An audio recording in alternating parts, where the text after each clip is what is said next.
શું નામ તમારું? મારું નામ યાકુબ ઇસ્માઇલ ડેરિયા, સુન્ની સોરઠિયા ઘાટી જમાતનો ટ્રસ્ટી. હવે તમે જે રાજકોટ મુકામે ગયા તા, શું કામ ગયા તા અને શું મકસદ હતો?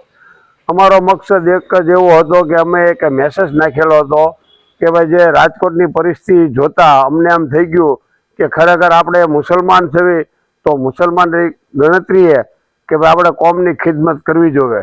તો એ ખિદમત કરવા માટે અમારા જે હુસેન મામા છે, એણે અમારા ફિરોજભાઈ છે, તોફિકભાઈ શેખ છે, અલિયાર ખાનભાઈ છે, એ બધા અમે બેસીને મસૂરો કર્યો કે આનું શું કરવું. તો આપણે કીધું કે ભાઈ ના કાંક કરવું જોઈએ.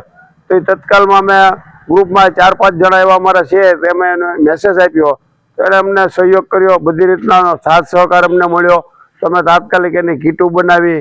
કીટુની અંદર તેલના ડબ્બા, ઘઉંના કટ્ટા, તમામ ખાદ્ય વસ્તુ, તેમજ દીકરા દીકરીઓના કપડાં, તેમજ 1000 રૂપિયાના કવર, આ રીતનું જેટલી અમારેથી ફ્રૂટ, જેટલી અમારેથી કામગીરી અલ્લાહ ચાહે એટલી અમારેથી કરી અને અમે અહીંયા દઈને અહીંયા પહોંચાડી દીધી. તો મારો એ મેસેજ એવો છે કે જો અમે આવું કરી શકતા હોય તો સમક્ષ મુસ્લિમ સમાજ હરેક શહેરની અંદર કોઈ પણ સમયે મુસ્લિમ સમાજમાં જ્યારે મુસીબત આફત આવી હોય તો આ રીતનું એક સંગઠન બનાવી અને હરેક મુસ્લિમ કોમને મદદરૂપ થવું જોઈએ એવા મારા વિચારો છે. ત્યાંના લોકોનું કેવું રિવ્યુ, રાજકોટના સમાજના આગેવાનોનું? ત્યાંના લોકોનું રિવ્યુ એવું હતું કે ગુજરાતની અંદર આજે 33 જિલ્લા છે, તો 33 જિલ્લાની અંદર ભાવનગર શહેરનું ફર્સ્ટ નંબરમાં નામ એને આપ્યું છે કે ભાઈ ગુજરાતની અંદરમાંથી કોઈ પણ જો આવ્યું હોય આવી મદદ લઈને તો આ ભાવનગર શહેરમાંથી સમક્ષ મુસ્લિમ સમાજ ભેગું થઈને મદદરૂપે આવ્યા છે. એ રીતના એ લોકોએ અમને આવકાર્યા છે. અને તમે જે મદદ કરી છે એ કેવા લોકોને કરી છે મદદ? તમે મદદ એવા લોકોને કરી કે ખરેખર એની જે જરૂરિયાત હતી, જે 90% હતા એ લોકોએ હવની રીતે હવના સ્થળે વયા ગયેલા હતા. પણ 10% એવા જે રોજગાર મજદૂર કામ કરતા હોય તો એનો તો બિચારો કલ્લાની જાત સિવાય કોઈ હોય નહીં. તો એ લોકોને જે અમે મદદ કરી છે, અમે નથી કરી પણ અલ્લાહ તરફથી અમને એક જરિયો બનાવ્યો છે કે આ લોકોની મદદ કરો, તો અમે એ લોકોની મદદ કરી છે. અને એને જે કાંઈ 12 મહિનાનો તહેવાર છે, માહે રમઝાન મહિનો છે, તો ઈદનો તહેવાર છે, તો અમને એમ થયું કે એના બચ્ચા આપણે ઈદ કરતા હોઈએ તો એમના બચ્ચા પણ ઈદ કરે, એટલે અમે આ બધી વસ્તુઓ એમને ત્યાં પહોંચાડેલી છે. તોફિકભાઈ, શું કહેશો જે રાજકોટ મુકામે જંગલેશ્વર ડેમોલેશનમાં લોકોના મકાન ગયા અને તેને લઈને ભાવનગર મુસ્લિમ સમાજના આગેવાનોએ જે સહાય રૂપે આગળ આવ્યા? આજથી આશરે 3-4 દિવસ પહેલા અમારી ટીમ રાજકોટના જંગલેશ્વર મુકામે ગયેલ. ત્યાં અમે લોકોએ સ્વેચ્છાએ અમારી જાતે તમામ સ્થળનું નિગરાની કરી ત્યાં સત્ય હકીકત અને જે હાલની જે પરિસ્થિતિ હતી તેને રૂબરૂ અમે લોકોએ નિહાળી. ત્યાંના જેટલા પણ આગેવાનો હતા, જે કરતા હતા, તેમની સાથે અમે મુલાકાત કરી, તેમની સાથે અમે પરિચય કર્યો અને તમામ આખી પરિસ્થિતિને અમે જાણી. એ પરિસ્થિતિ જાણ્યા બાદ અમે લોકોએ ભાવનગર શહેર પરત આવી.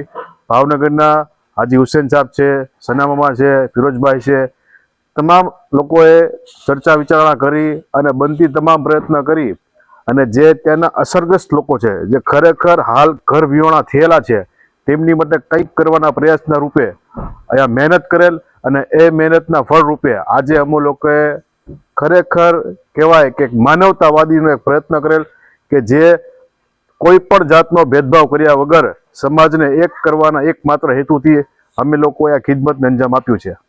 ગુજરાતના તમામ લોકોને શું સંદેશો દેવા માંગશો? આવી કોઈ આફત આવે કે કંઈ પણ હોય ત્યારે શું કરવું જોઈએ? આ તબક્કે પહેલી મારી વાત સમાજને એ છે કે હવે જ્યારે ક્યારે પણ સરકાર દ્વારા જે હાલ જે પરિસ્થિતિનું નિર્માણ થઈ રહ્યું છે તેનું એકમાત્ર કારણ એવું છે લીગાલિટી. એટલે હવે આ તબક્કે હું સમસ્ત મુસ્લિમ સમાજને એક વસ્તુ ખાસ જણાવવા માંગીશ કે આપની કોઈ પણ મિલકત હોય, આપનું કોઈ પણ રહેઠાણ હોય ત્યારે હંમેશા કાયદેસર રીતે કરવું, જેથી કરીને આવનારી પેઢીને કોઈ અડચણરૂપ ન થાય, કોઈ બીજા ઇસ્યુ ન થાય. બીજી વસ્તુ કે જ્યારે કોઈ પણ આફત આવે, કોઈ પણ વસ્તુ ચાહે કુદરતી હોનારત હોય કે માનવ સર્જિત હોય, ત્યારે માનવતાને પ્રથમ સ્થાન આપી અને સમાજ લેવલે એકબીજાનો ખંભેથી ખંભા મેળવી અને બીજાના દુઃખમાં પણ સહભાગી બનવાનો અવશ્ય મોકો લેવો જોઈએ. મકસુદભાઈ, આજે જે ભાવનગર મુસ્લિમ સમાજના આગેવાનો આવ્યા અને જે જંગલેશ્વરના પીડિતોને જે સહાયરૂપ બન્યા, શું કહેશો એના વિશે? આ તકે જે જંગલેશ્વરના ગરીબ લોકો ઉપર જે મુસીબત આવી છે અને એ મુસીબતમાં આજે સાથી હાથ બળાના એવા અભિગમ સાથે ભાવનગર મુસ્લિમ સમાજના આગેવાનો જે અહીંયા જે વિસ્થાપિતો છે એના માટે મદદ કરવા માટે જે કીટો લઈને આવ્યા છે એનાથી મને ખૂબ ખુશીની લાગણી છે અને સમગ્ર વિસ્થાપિતો તરફથી અને જંગલેશ્વર પરિવાર તરફથી હું સમગ્ર ભાવનગર સમાજના આગેવાનો અને ભાવનગર મુસ્લિમ સમાજનો ખૂબ ખૂબ આભાર માનું છું અને આગલા ભવિષ્યમાં અલ્લાહ અને અલ્લાહના રસૂલ ન કરે ક્યાંય આવી કોઈ આપત્તિ આવે સમાજ ઉપર ત્યારે દરેક સમાજ, દરેક ગામના સમાજ આ જ રીતે મદદમાં આગળ આવે કે અલ્લાહ બધા માટે ખેરનો મામલો ફરમાવે.